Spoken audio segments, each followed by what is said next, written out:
Senator from Utah is recognized. Ask unanimous consent to suspend the quorum call. Without objection. Madam President, I come to the Senate floor today in recognition of an anniversary of sorts. My late father, Rex Lee, died 25 years ago today after an extended and heroic battle with cancer. I prefer to remember my dad, not as someone who was ill, but someone who was full of life and healthy for most of his life, in fact, his entire life, even while battling with a significant illness. Rex grew up in a small town of St. John's, Arizona. It's a really, really small town. In fact, he used to joke that he may have been 21 years old before he realized that the true name of the town wasn't Resume Speed. It was a little dot along a highway in eastern Arizona. It was a place that he loved, and it was a place where he learned to love those dear to him and close to him. A place where he was taught in school and in church, and where he learned to serve his fellow beings. He attended Brigham Young University as a freshman in the fall of 1953, somewhat under protest. He had wanted to attend the University of Arizona, like his cousins, Mo and Stuart Udall before him. His parents told him, you can go wherever you want, but your first year needs to be spent at Brigham Young University in Provo, Utah. He went there and was immediately smitten with the place and commenced a relationship that would extend for the rest of his life and significantly impact his life in many, many ways. Halfway through college, he left to serve a 2.5-year mission for the Church of Jesus Christ of Latter-day Saints in Mexico. During that time, to say that he became fluent in the Spanish language and in Mexican culture would be an understatement. It was a fluency that never really left him. While I was a missionary many decades later, he used to write me letters in Spanish. And even after I had been speaking and studying the language for some time, I knew I had to keep my Spanish dictionary close to me when I read letters from my dad, written in his adopted native tongue of Spanish. While serving as a missionary there, he briefly met Janet Griffin, whom he would later marry, and who was my mother. Janet was the daughter of an employee of the U.S. Embassy, the U.S. Treasury attaché in the Mexican Embassy. While they didn't interact much then, they reconnected when they were both back at Brigham Young University about 6 or 8 months later. It wasn't exactly love at first sight for my mom, but it was for my dad. They went on to have 7 children together, and I'm grateful that they did. I'm the 4th of those 7. My dad ended up going to law school at the University of Chicago. As it turned out, the law suited him well. He liked it, and it liked him back. He ended up finishing first in his class at the University of Chicago, and he clerked at the U.S. Supreme Court for Justice White. Shortly after that, he joined the Phoenix law firm of Jennings, Strauss, and Salmon, and represented clients, big and small, individual and corporate, mostly civil, but also some criminal cases. But he loved the law. He loved the opportunity that he had to represent clients. He loved the challenge that each case brought him. He loved the opportunity to digest large volumes of information and condense it down into a single legal brief and then into a single oral argument that he could present in court. His enthusiasm was so intense that once in a while a judge would pull him aside afterwards and ask him why he was so intense about the case. He would respond by saying, okay, I'll try to dial down the intensity next time. Little by little, he became more conversant in court, never to the point of being chatty or inappropriately familiar, but to the point where he felt he was able to have a conversation with the judge and able to communicate to the judge the facts and the law of the case in a simple way. As they were raising their 7 children, there were a lot of things that were unexpected in life, including 7 very loud, rambunctious children. and including the fact that one day as he was practicing law in Phoenix, he got a phone call informing him that Brigham Young University would be opening a law school, and they wanted him to be its founding dean. I was just a year old at the time. That's how my family ended up in Utah. We ended up being connected to Brigham Young University basically for the rest of my life ever since then. My dad, in addition to serving as the dean of BYU's law school, served as the assistant attorney general under the Ford administration over the civil division of the Department of Justice, and during President Reagan's first term, served as Solicitor General. This is when I had my first real exposure to the law. I found during that era of my dad's service that I could miss school once in a while if I asked my parents if I could just go with my dad to court. He would go into court. It felt a little bit like sitting in an extended session of church in a different language. It may not sound exciting, but I was impressed by the majesty of the whole event. As much as anything, I was impressed by how much my dad genuinely enjoyed being in court and making arguments. He had a way of making it fun. After serving as Solicitor General of the United States, he went back to BYU and resumed his teaching career while simultaneously continuing to argue cases in front of the Supreme Court as a private practice litigator. It was during that period of time, in June of 1987, that my father, while at the peak of physical condition, an avid runner and marathoner, got the news that he had stage 4 non-Hodgkin's T-cell lymphoma, a pretty deadly and advanced form of cancer. With a young family still at home, this hit us pretty hard. We were afraid that we were going to lose him. Through the able help of some excellent doctors, and as a result of a fortuitous set of circumstances, culminating in him receiving some experimental treatment then going on at the National Cancer Institute, at the National Institutes of Health, they were able to prolong his life, and he lived nearly another 9 years. They put him into remission within a few months, very nearly losing him in the process. But then he came back. He had some of the best years of his life after that bout with cancer.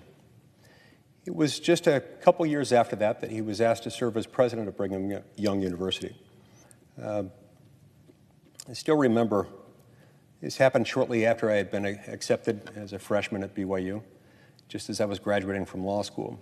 Later that summer, as I was preparing to enter as a freshman at BYU, I got a letter in the mail.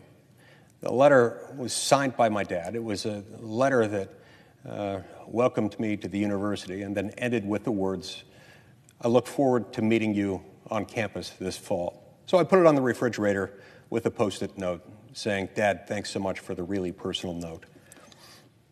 My dad had a great sense of humor, and notwithstanding his love of law and his professional accomplishments, at home he was just our dad and our friend. In fact, calling him just our dad doesn't really even do it justice. He was someone who had so much energy and enthusiasm for life. When we were little kids, when he would come home from work, we played a great game. We called it Run Around Dad. And we didn't know that that wasn't necessarily an entertaining game. We didn't know that it probably wasn't that fun for him. But we'd run around him, and he'd figure out ways to trip us, and it was hilarious every single time it happened. My mom would watch patiently in the corner, realizing that after 4 or 5 trips, somebody was going to cry, but it all worked out okay. Our dad taught us to work hard. He taught us to be kind to each other and to others. And he did that not just through the profession of his faith with words, and there was that, of course. He was a devoutly faithful father and husband, and he taught us to pray and to read and love the Scriptures. But he also taught us those things through his very actions. I remember when I was a boy, I decided that I wanted to set up a small business enterprise shoveling driveways. And after a couple of particularly heavy snowstorms, I wasn't sure whether I could complete all of the jobs that I had. He offered to be my indentured servant. I graciously offered to pay him, but he said, no, this one is on me. You're not going to pay me. You can get paid, in fact, for the fact that I'm going to work for you. It was a fantastic deal.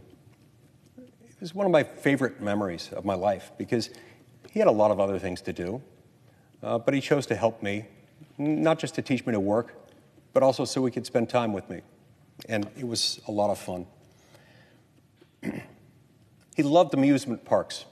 He loved roller coasters. And he loved being really, really exceptionally, unusually, embarrassingly loud while going down said roller coasters. He loved the ride. He loved every aspect of it, even when he knew how it was going to end. As my brother Tom once remarked,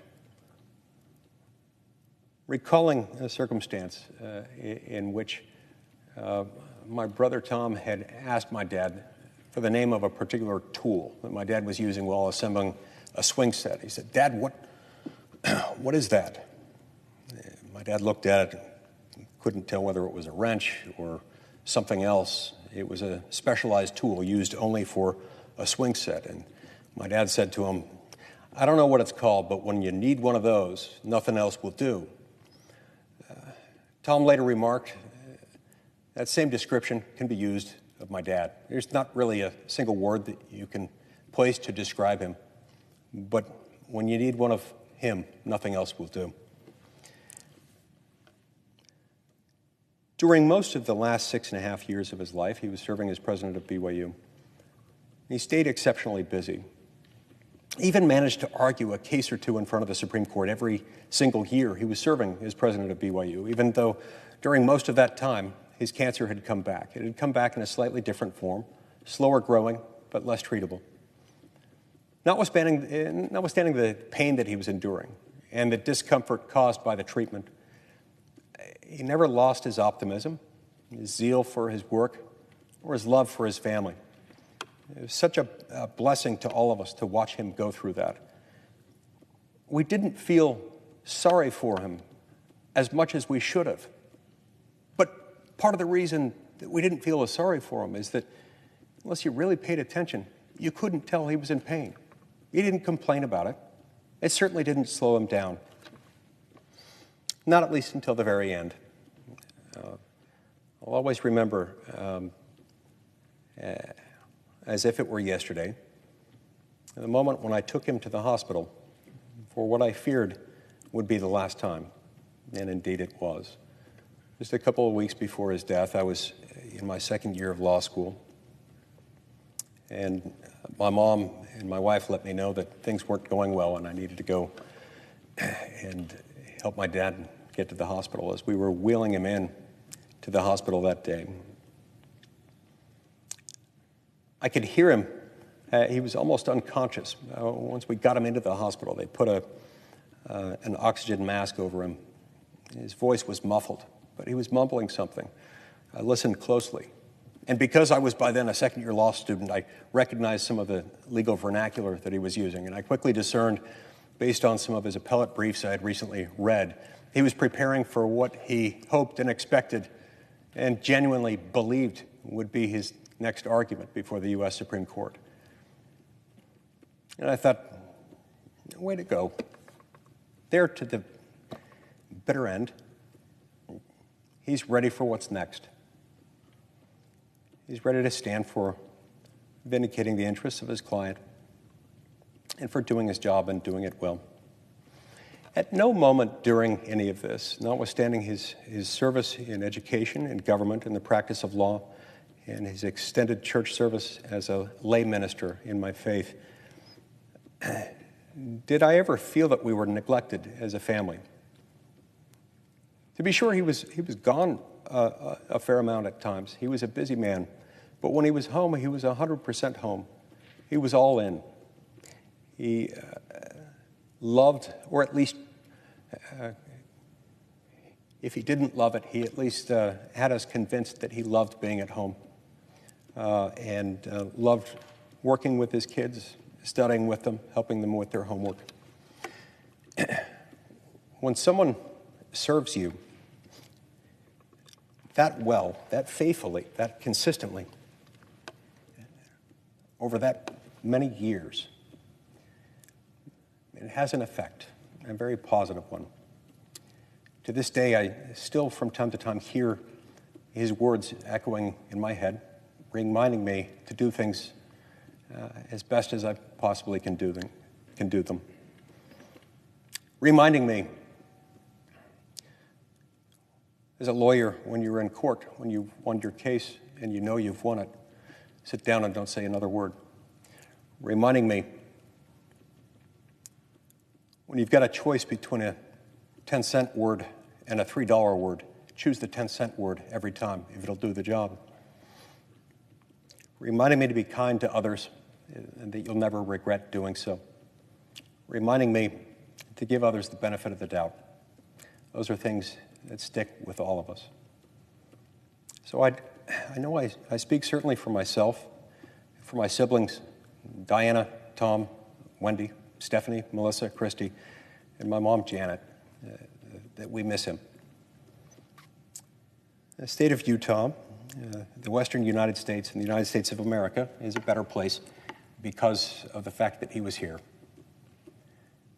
I'll never forget, on the morning of March 11th, 1996, again, exactly 25 years ago today, I saw the sun rising over the Wasatch Mountains to our east in Provo, Utah.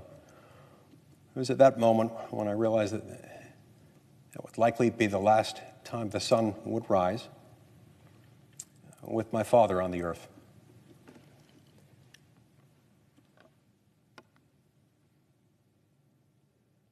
The sun has risen and set on that same mountain range many, many thousands of times since then. But we remained better off for the fact that he was here. If he were here, I'd tell him, I miss you, Dad. Love you, and I thank you. Thank you, Madam President. I yield the floor and note the absence of a quorum. Clerk will call the roll. Ms. Baldwin.